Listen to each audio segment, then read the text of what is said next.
This video is a Q&A session regarding the interpretation of Adam Grant's hidden potential. Here are our responses to some reader questions for your reference. Question 1. How can one become proactive, and is it effective to repeat "be proactive" to oneself daily? This is the answer. Grant suggests two methods to boost self-motivation. One is what we discussed in the fourth section, learned optimism, which involves developing a small hobby to seek small victories and cultivate a sense of achievement, making tasks more motivating. The other method comes from Finnish high schools, a topic we talked about Finland's modern education in the fifth part. Due to the rise of video games and social media in recent years, students worldwide are less inclined to read. Finland has made some reforms in response. In Chinese schools, students usually just read text during Chinese class, with very little emphasis on actual books. Books are considered extracurricular reading, and many students never read books. In the US, English teachers assign several real books for students to read each semester, mostly literary classics, but many students dislike reading them. Finland's reform allows students to choose books from the library, and there's a designated time for reading at school each week. Students can read in places like nearby garden groves. After finishing a book, instead of a typical book report, they write a book review, recommending the book to the whole class and trying to spark interest in others. These practices aim to stimulate initiative by granting autonomy and opportunities for self-expression. In my view, autonomy is inherent in people.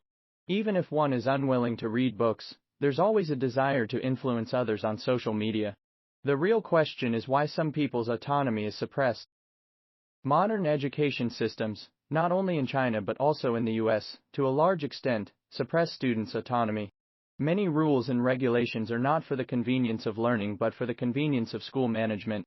In some big cities in China, including Shanghai and Beijing, schools have even canceled the 10-minute break between classes, requiring students to stay in their seats unless using the restroom. Can you expect children in such a system to have autonomy? This is a system that values obedience above all else. This system prefers you to be a screw or a brick. We previously discussed the topic of your beliefs about the world, introducing relevant research that shows how people's primitive beliefs determine their curiosity. If you believe the world is fundamentally good and interesting, you will be curious.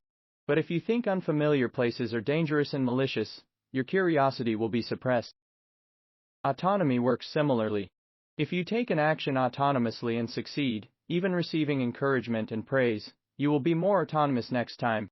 But if every time you try to do something on your own, you are immediately rejected, or if the tasks assigned to you by others are already overwhelming, and you can't even have your time during the day, then you cannot talk about autonomy. Many people criticize Chinese people for being too submissive and not proactive. How did this come about? If you spend all your time doing things according to others' requests, and you are always asked for selfless dedication, never daring to talk about what you should rightfully get, you will only think about whether you can do less, and leave some space for yourself.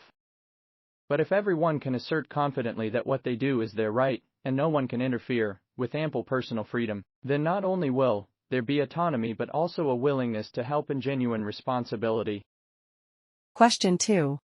Is the conclusion that deliberate practice is not fun outdated, or is the idea that deliberate practice can be enjoyable a first-order correction? This is the answer. This question is worth reiterating. You are correct, deliberate practice is not fun, is a zero-order statement, and deliberate play is a first-order correction. Scholars previously studied deliberate practice and cited numerous examples of people who persisted in activities they knew were not fun, but achieved success. So, whether you enjoy practice or not, as long as you practice correctly, improvement is certain. However, if you enjoy practice, your efficiency and improvement is higher. I remember reading data comparing, for example, pianists from Mozart's era to modern pianists. The daily training time of modern pianists is not necessarily longer, but the total time required to reach the same level is significantly reduced, thanks to more scientific training methods. Grant's book also cites research findings that future master pianists are not necessarily those who practiced the longest from a young age. They are often lucky enough to have a good mentor, who instilled a love for the piano in them. It's challenging for people to engage in something they don't love for an extended period. Regarding talent, perhaps the greatest talent is, you just enjoy doing this. Moreover, The statement, deliberate practice is not fun, can be understood in another way. Not fun primarily means uncomfortable, not uninteresting. Because you can't use your favorite moves, and you are always correcting mistakes, it's undoubtedly uncomfortable. But as long as you see visible progress, this uncomfortable feeling can be a form of enjoyment. Becoming proficient in a previously unfamiliar field is always interesting. Deliberate practice is not laying bricks, it is the accumulation of insight, not the accumulation of sweat.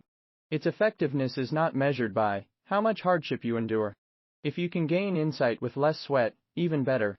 Copying the same question 200 times is foolish self-torture. Transforming a few new question types based on the knowledge points you got wrong deepens your understanding, making it both interesting and efficient. Some coaches immediately point out, when students make mistakes, stating how they should be done without emotions. This is excellent. But some coaches, seeing students make mistakes, insist on hitting them a few times and insulting their character, which might have been socially acceptable 100 years ago, but is considered abuse in modern times. Question 3. If children can only learn within the existing education system, can parents do anything to inspire their potential or at least prevent them from losing creativity? This is the answer. Our goal is for children to have their motivation and creativity, and for this, you need strategic patience and foresight. The key to strategic patience is to fully realize that what schools teach is not much, and the college entrance examination is, in fact, straightforward. Just think about it, there are only a few books. After entering university, you might learn more each semester than in 3 years of high school. The reality is that even for the college entrance exam, drilling questions is a foolish method. If you grasp the logic of the course and can apply it freely, you can solve any type of question. Only those who haven't understood the basic logic can only rely on memorization and fear encountering unfamiliar question types in the exam. Deliberate practice requires gradually increasing the difficulty of questions, not being anxious about breadth. True mastery allows you to remain calm. Being an expert at answering questions is a disgrace. More study time does not equal better grades. Doing homework is a project with diminishing marginal returns. I see some junior high school students, even elementary school students, having so much homework that they can't finish it, and have to stay up late. Is this normal? Is it necessary to spend so much effort on that bit of knowledge? If it were my child, I would inform the teacher that my child will not do your homework, and I will arrange his practice after he comes home. Strategic foresight is to fully understand that real skills are not what schools teach. Real skills come from self-study. Extracurricular books are the real books. You don't need to send your child to this class or that class, you need to create conditions for them to self-study. Self-study is the best way to resist the system. You can learn anything, even if you're good at games or adept at video shooting and editing. The key is to be self-driven and feel a sense of achievement.